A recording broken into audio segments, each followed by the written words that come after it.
자, 2022년 가스산업기사 실기 필답형 보건 문제 같이 한번 보겠습니다. 자, 1번 문제. 다음은 충전 호수 설치에 관한 내용이다. 빈칸을 채우시오. 충전기의 충전 호수의 길이는 얼마 이내로 한다? 5m가 되어 있습니다. 그죠? 충전 호수의 길이는 5m 이내. 자, 충전 호수에 부착하는 가스 주입기는 원터치형으로 한다. 이렇게 되어 있습니다. 원터치형. 왜? 우리가 가스 충전을 하다가 만약에 갑자기 차가 호스를 제거하지 않은 상태에서 그냥 출발했을 경우에 이 제거가 돼야 된다는 거예요. 그죠? 이렇게 분리가 돼야 됩니다. 그죠? 분리가 되기 위해서 원터치형을 사용한다. 이런 내용이 되겠습니다. 자, 그 다음에 이제 여기서 보시면은 끝에 호수의 끝에는 정전기를 제거할 수 있는 정전기 제거 장치를 설치한다. 이런 내용이 좀 더 볼 수 있는 내용입니다. 그래서 이거 같은 경우는 우리가 동영상 문제로도 충분히 나올 수 있는 그런 형태의 문제다. 이렇게 볼 수 있겠죠. 자, 2번 문제. 다음은 아세틸렌 제조 및 충전에 관한 내용이다. 다음 물음에 답하시오. 자, 아세틸렌을 압력으로 충전할 때 첨가하는 희석제의 종류 3가지를 쓰시오. 우리가 아세틸렌을 충전할 때 보면 2.5MPa의 압력으로 압축을 하는데, 이렇게 압축을 했을 때 문제점은 뭐냐? 우리가 분해 폭발을 일으키죠. 아세틸렌 같은 경우는 분해를 합니다. 그죠? 분해를 함으로써 폭발이 일어난다. 그죠? 가압 또는 충격을 가했을 때. 그래서 이런 것들을 우리가 예방하기 위해서 희석제를 첨가하는데, 희석제의 종류는 질소, 메탄, 일산화탄소, 에틸렌 등을 첨가한다. 이런 내용이 되겠습니다. 자, 그 다음에 습식 발생기 표면 온도는 얼마인지 쓰시오. 자, 습식 아세틸렌 발생기는 70도씨 이하를 유지한다. 이렇게 되어 있습니다. 기준은 70도 이하 유지. 그래서 표면 온도 얼마인지 써라. 70도 이하 또는 70도 이렇게 볼 수 있겠습니다. 자, 3번에 아세틸렌을 용기에 충전 후에 15도에서 압력은 얼마인지 쓰시오. 자, 충전 중 우리가 2.5MPa이죠. 압력으로 충전을 하지만 15도씨 충전 후에는 15도에서 1.5MPa이 될 때까지 하느냐? 정치를 한다. 그러니까 세워 놓는다 이거죠. 그죠? 그래서 압력을 떨어뜨리는 겁니다. 자, 그 다음에 갈로 빈칸을 채우시오. 이렇게 되어 있죠. 자, 상하의 통으로 구성된 아세틸렌 발생 장치로 아세틸렌을 제조하는 때에는 사용 후 그 통을 분리하거나 잔류가스가 없도록 조치를 할 것. 그죠? 잔류가스가 되겠습니다. 오늘 이제 아세틸렌 제조 및 충전에 관한 기준 이렇게 찾아보시면 내용이 있습니다. 자, 3번 최적비로 메탄 50%, 수소, 그 다음에 부탄, 프로판과 부탄 이렇게 퍼센테이지로 있고요. 하한값을 구하시오. 이렇게 되어 있죠.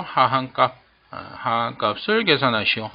자, 이건 르 샤틸리의 법칙에 의해서 혼합기체의 상한과 하한을 구하는 것입니다. 그죠? 그래서 혼합기체, 그러면은 우리가 여기 보시는 식 전체 L 최적이죠. 그죠? 최적. L은 최적이 아니고 100이 최적입니다. 그죠? 최적. 100%죠. 지금 50%, 20%, 20%, 10% 그러니까 100%입니다. 그죠? 100%고 최적 V가 되겠죠. 그다음 L은 뭐냐? 하한이나 상한이 되겠습니다. 그죠? 그래서 상한값, 하한값, 혼합가스의 상한값, 하한값입니다. 자, 이거는 각각의 가스의 하한값 분해 또는 상한값 분해 최적, 그 가스의 최적입니다. 자, 먼저 메탄 첫 번째. 자, 하한 5죠. 5. 그 다음에 요때 최적 50%. 그죠? 50%입니다. 그 다음에 4. 20%. 2.2. 20%. 1.9. 10%. 그죠? 이렇게 계산이 되겠죠? 그러면 이제 L의 값이 나옵니다. 이 L이 하한이 되겠습니다. 만약에 상한을 구하려면 상한분의 최적입니다. 그죠? 그러면 15분의 50. 이렇게 되겠고요. 그 다음에 75죠? 75분의 20. 그죠? 그 다음에 9.5분의 20. 8.5분의 10. 이렇게 하면 마찬가지 상한, 요거는 이제 상한이 되겠습니다. 그죠? 상한 값이 나온다. 그래서 만약에 폭발 범위를 구하시오 이렇게 나오면 상한과 하한을 두 개 다 구해서 얼마에서 얼마 이렇게 구해야 되겠죠. 그죠? 그렇지만 지금 같은 문제는 이제 하한 값을 계산해라 이렇게 나왔으니까요. 그 다음에 이 폭발 범위는 뭐 주어진 대로 하시면 됩니다. 만약에 주어지면 주어진 대로 그죠? 적용해서 계산하시면 되겠습니다. 자, 히트펌프의 구성 요소를 쓰시오. 자, 히트펌프는 우리가 냉방, 난방, 자, 요걸 같이 할 수 있는 장치가 되겠습니다. 그죠? 냉방도 할 수 있고 난방도 할 수 있는 그 구성 요소는 기본적으로 압축기, 응축기, 팽창변, 증발기. 그러니까 이 냉동의 4대 사이클입니다. 그죠? 4대 사이클. 그래서 증발하고 냉매가 증발하고 증발기, 그다음에 압축 과정, 그 다음에 다시 응축을 시키고요. 그 다음에 팽창, 압력과 온도를 낮추고요. 그 다음에 증발, 다시 이렇게 순환하는 요 4개의 사이클, 그게 4대 장치입니다. 냉동의 4대 장치. 그래서 요게, 자, 이렇게, 또는 역순환, 이렇게, 그죠? 순환함으로써 냉방과 난방, 간단하게 말씀드리자면, 이제 그런 식으로 하는 장치다. 자, 이런 내용이 되겠습니다. 자, 부치제의 구비 조건을 쓰시오. 자, 부치제는 냄새를 넣는 것이죠. 가연산 가스가 누설이 됐을 때 냄새로 알 수 있도록 역한 냄새를 집어넣는 것을 우리가 부치제 이렇게 얘기하고 있습니다. 그러면 기본적으로 독성이 없어야 된다. 그죠? 왜냐하면 우리 냄새가 사람이 냄새를 맡을 수가 있기 때문에 독성이 없어야 되고, 그 다음에 보통 존재하는 냄새와 명확하게 식별이 돼야 된다. 그러니까 우리가 흔히 맡는 냄새, 그런 거하고 똑같으면 안 됩니다. 그죠? 그러면은 가스가 누설됐는지를 알 수가 없어요. 그 다음에 극히 낮은 농도에서도 냄새가 확실히 알 수 있어야 된다. 조금만 세더라도 알아야 된다. 이거죠. 그 다음에 가스관이나 가스 밑에 흡착되지 않을까. 그러니까 냄새가 따로 분리가 돼서 다른 데 붙어버리는 거죠. 그러면 냄새가 안 날 수가 있으니까요.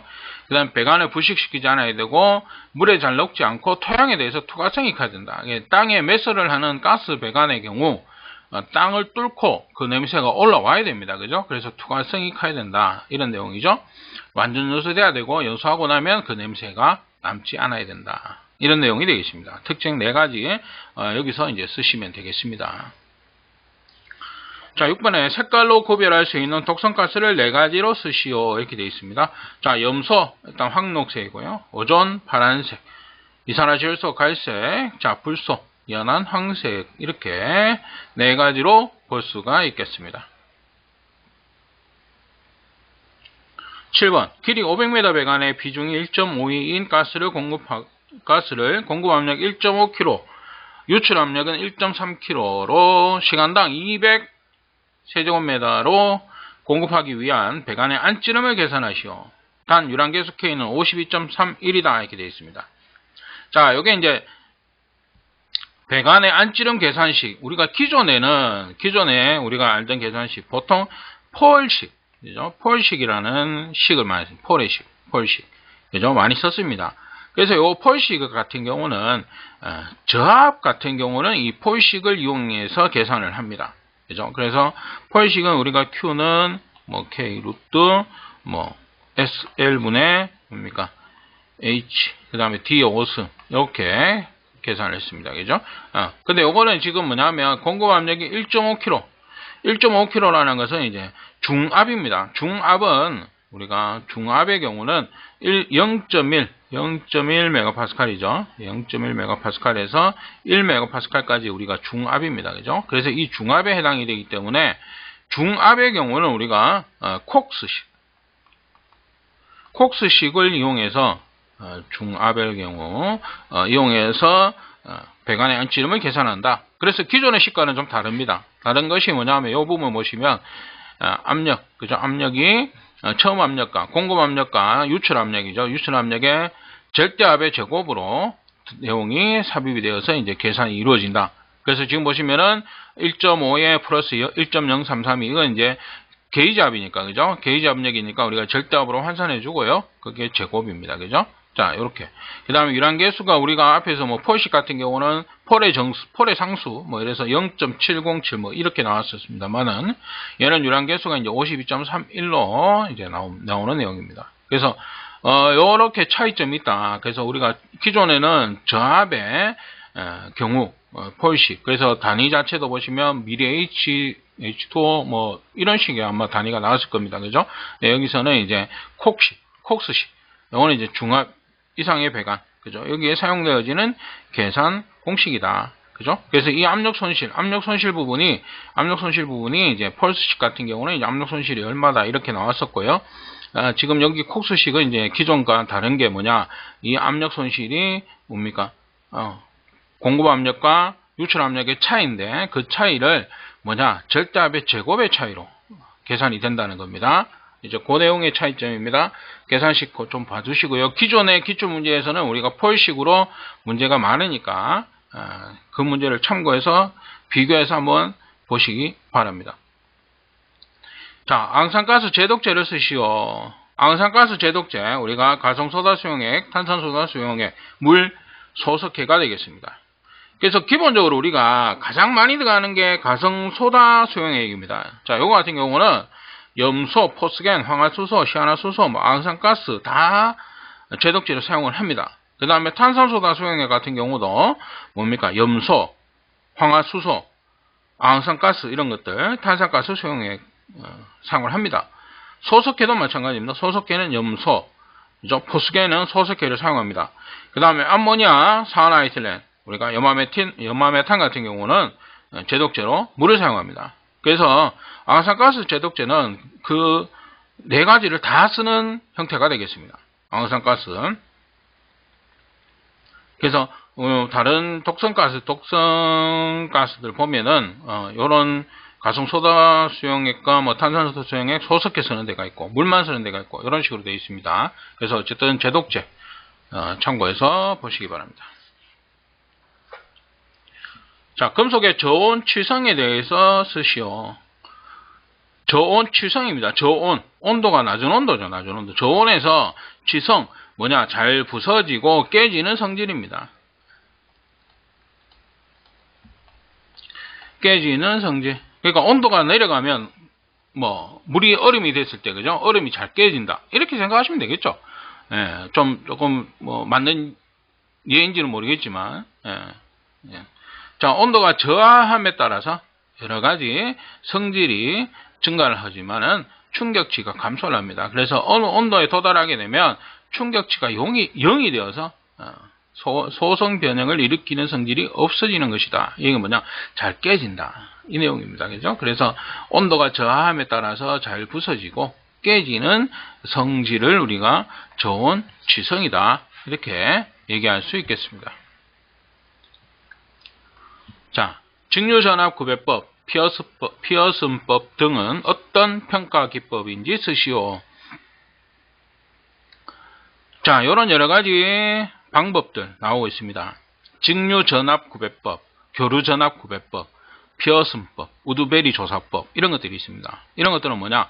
매설 배관의 뭡니까? 외면 부식 조사법입니다. 외면 부식 조사.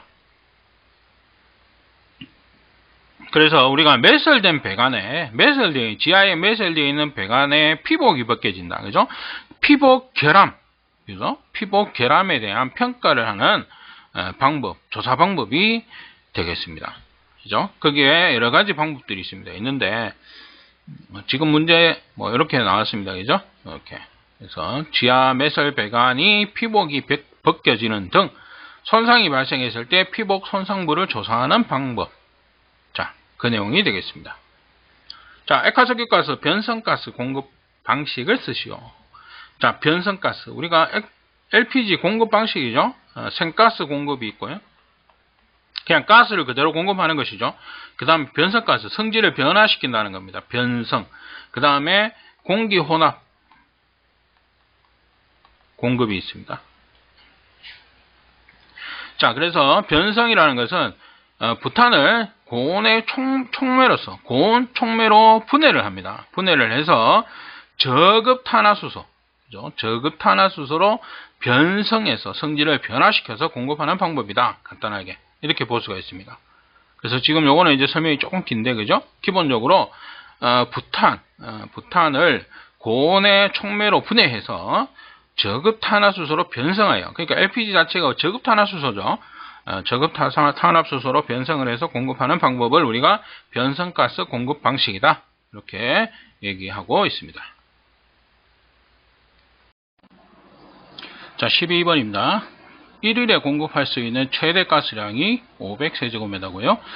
3시간 동안에 200을 가스홀더에 공급해서 송출량이 제조량보다 많아지는 17시에서 23시 송출량이 45%일 때 필요한 가스 제조량을 계산하시오. 자, 이게 가스 제조량 또는 제조 능력 계산식입니다. 그래서 제조 능력 여기 나오시죠. M입니다. 그래서 이 식을 우리 제조 능력 구하는 계산식으로 변환해서 자, 그대로 대입하면 됩니다. 요거는 식이니까, 그죠? 자, 최대 송출량 S 곱하기 T 시간의 송출량이죠. T 시간의 송출량은 자, 45%다. 전체 송출량의 45%다. 이 얘기입니다. 그죠? 그죠? 그 다음에 45%니까 지금 여기에 0.45 여기 45가 되겠습니다. 이거 오타입니다. 45. 자, 그 다음에 마이너스 가스홀더의 유효 가동량이 되겠죠. 유효 가동량 이렇게 보시면 자, 3시간 동안 300의 가스 홀더에 공급한다 이렇게 되어 있습니다. 그죠? 그래서 지금 보시면 3시간 동안에 200이다 이렇게 되어 있죠. 그래서 우리가 3시간에 200 그죠? 3분의 200이 되겠습니다. 자, 여기에 T분의 24. T는 뭐냐? 시간당 송출량이 제조 능력보다 많은 시간 이렇게 되어 있죠. 그래서 시간당 송출량은 지금 보시면은 여기 보시면 시간당 송출량 나오고 있고 여기 그 다음에 이제 제조 능력보다 많은 시간, 제조량보다 많아지는 시간 17시에서 23시까지 이게 6시간입니다. 그죠? 6시간. 그래서 T분의 24 이게 6이 들어가는 겁니다. 그죠? 송출량이 제조량보다 많아지는 17시에서 23시 그래서 총 6시간이죠. 그래서 6분의 24 이렇게 대입해서 그대로 이 수치가 나오게 되겠습니다. 자, 요거는 이제 0.45입니다. 45%. 그죠? 45%니까, 수치는 그대로, 답은 요대로 나옵니다. 여기 오타입니다, 오타. 그죠? 그대로 해주시면 되고요. 요 내용으로, 식을 요거는 뭐 외우셔야 되는 그런 내용이 되겠죠. 그래서, 지금 보시면은, 최대 제조 능력, 또는 가스 제조량이 되겠습니다. 그죠? 가스 제조량 구하는 계산식이 되겠습니다.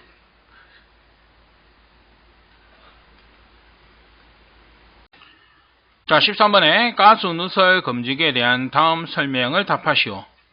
자, 검지기의 모장치는 간성가스 또는 독성가스의 누출을 검지하여 그 농도를 갈로와 동시에 경보를 울리는 것 이렇게 되어 있습니다. 그래서 그 농도를 지시함과 동시에 경보를 울리도록 되어 있다 이렇게 되어 있습니다. 그 다음에 미리 설정한 가스 농도 폭발 한계의 4분의 1 간성가스의 경우는 그 다음에 얼마 이내에 경보를 울리는 것 그러니까 60초 그죠? 60초 이내에 경보를 울리도록 되어 있다. 그 다음에 가스 누출 경보기는 소방법 규정에 의해서 분리형과 공업용으로 한다 이렇게 되어 있습니다. 그래서 우리가 용도로 보시면 가스 공급 시설에는 우리가 분리형과 공업형을 설치하도록 되어 있습니다. 그래서 분리형, 공업형 이렇게 두 가지로 볼 수 있다. 그거는 이제 소방법 규정에 따라 나뉘어져 있습니다. 그 다음에 가스 누출 경보기는 충분한 강도를 가지며 취급과 정비 또는 특히 갈로의 교체가 용이한 것으로 한다 이렇게 되는데 이거는 엘리먼트 이렇게 되어 있습니다. 그래서 이거는 이제 가스 누설 검지기의 어떤 기준 이런 내용인데 요 설명이 조금 함축이 되어 있습니다. 그래서 좀 중간중간에 용어가 좀 생략된 것도 있고요. 그래서 이거는 그대로 한번 내용을 찾아서 정독을 해보시는 게 좋을 것 같습니다. 그래서 이렇게 이제 용어를 이렇게 갈로로 넣어가지고 문제가 나왔다는 게 조금 그랬죠. 기존에는 이런 숫자들이 좀 많이 나왔었는데 이번에는 이런 용어가 이제 갈로가 되어서 나왔다는 이게 조금 특이점입니다. 그래서 한번 내용을 찾아보시는 것이 좋을 것 같습니다. 자, 14번에 압력 조정기 체계를 해제할 경우 가스 공급을 자동적으로 차단하는 차단 기구가 내장된 용기 밸브의 명칭을 쓰시오. 자, 요거는 차단 기능형 액화석유가스용 용기 밸브가 되겠습니다. 그래서 이 자체가 차단 기능형 액화석유가스용 용기 밸브 제조 시설 기준 검사 기준입니다. 그 기준에 있는 내용이 그대로 나온 겁니다. 요거 한번 보시면 되겠습니다. 자, 15번 정확히 작동 상태를 설명한 것이다. 아래 빈 칸을 채우시오. 자, 요 내용 설명 그대로 참고해서 집어넣어서 보시면 되겠습니다. 자, 요거는 뭐냐? 피셔식 정압기의 구조가 이렇게 되어 있습니다. 그죠? 그래서 정압기 뒤에 있는 2차 압력 사용 감소하는 거죠. 부하가 감소한다는 것은 2차 압이 상승하게 됩니다. 부하가 감소하면 사용량이 줄어들고, 그러면은 여기에 이제 압력이 상승하게 되는 거죠. 2차 쪽에 압력이 상승하게 안 쓰니까. 그죠? 안 쓰니까. 그러면은 계속 여기서는 공급이 되고 여기서는 사용을 안 하니까 압력이 상승하는 거죠. 그러면 이 압력이 상승했을 때 문제가 생길 수 있으니까 이 압을 측정을 해서 뭡니까? 이쪽에서 공급을 끊어버린다. 그런 내용입니다. 그죠? 그래서 2차 압력이 상승하게 되면 파일럿 2차 압력보다 높아지고 파일럿 스프링의 힘보다 커서 파일럿 다이어프램을 아래로 눌러서 이 다이어프램 내부에 있는 이 주 다이어프램을 눌러서 이 스프링의 힘에 의해서, 그죠? 이 압력, 이쪽 압력이 높으니까 이쪽 압력이 이렇게 눌러버리는 겁니다. 그래서 닫히는 거죠. 닫히는 겁니다. 뭐가? 공급 밸브가 닫힌다. 공급이 닫힌다. 이렇게 되겠습니다. 그죠? 그 다음에 동시에 배출 밸브가 열려서 주 다이어프램 하부의 압력이 2차측으로 유출되어 구동 압력이 저하됨으로써 메인 밸브는 본체 스프링에 의해서 닫힘으로 가스는 2차측으로 흐르지 않게 된다. 그래서 계속 이렇게 흐르다가 여기서 사용을 중지를 해버리는 거예요. 그러면은 여기에 압력이 계속 쌓이게 되겠죠. 그러면 이 압력이 상승합니다. 그러면 이 압력을 측정을 합니다. 측정을 해서 그 압력이 이 스프링이 누르는 힘보다 세질 경우 이 스프링을 눌러버리는 겁니다. 눌러버리면 이 다이어프램이 닫힘으로써 여기서 차단이 되는 것이죠. 차단이 됨으로써 이제 공급을 중단시킨다. 이런 내용으로 설명이 나오는 겁니다. 이 하나하나 쭉 순서 설명이 나오는 겁니다. 그래서 그림 참고하셔서 내용을 한번 보시면 될 것 같습니다. 자, 여기까지 강의 마치도록 하겠습니다. 감사합니다.